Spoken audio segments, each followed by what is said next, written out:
Hello everyone and welcome to the channel.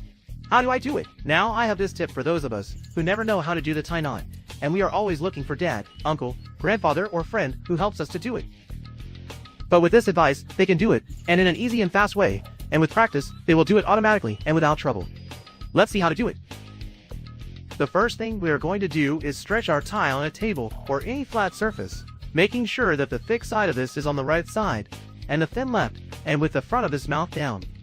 Then we make a loop or circle with the thick part looking towards us, more or less at the height shown in the video, which is about 4 fingers from the subject tie or the fabric that grabs the thin part of the list. Then we do one more but with the thin side and looking towards the opposite side of us, calculating a distance of 10 centimeters between each of them as seen on the screen. As you can see, each other is in front of the other, and now we are going to unite them. With our right hand turning down, we will hold the loop of the thin part as shown on the screen, and we are going to turn the 180 degrees, and we will join this circle with the one of the thick part as shown in the video. Since they have joined it, we hold the leftover of the thin part and put it between the circles and accommodate at the height that a tie would normally be. And finally, since it is involved, we pull the top holding the rest so that the knot we want for the tie is automatically.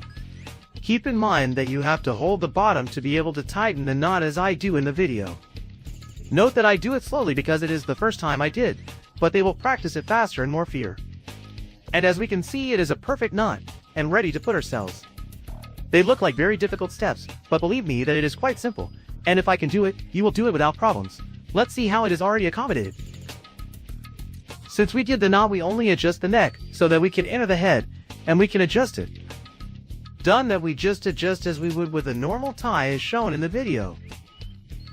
And as they see, it is perfect, or at least the same as if we did normal. And in a simpler way, and will always have the same size. Try to do it in their homes, and verify that it is not difficult, and anyone can do it. And best of all, it is in a matter of seconds. As they could appreciate, this is another way in which they can make the tie knot in a quick and simple way, and that will not take away any time. Apart from the fact that they will know another way in which they can do it in case they are helping someone else like a brother, cousin, nephew, etc. As I say, try to do it in their homes, and check that it works wonderfully. I really like the advice, and for me in particular, I think it is faster and faster than the method. Traditional. As you know, if you like this video, give it a little man, subscribe, share with all of your family, friends, and acquaintances, like on the Facebook page, and check the other videos, since I assure you that some of them will be very useful. Thanks for seeing us, and hopefully they like this advice. As always, see you in the next videos. Thank you.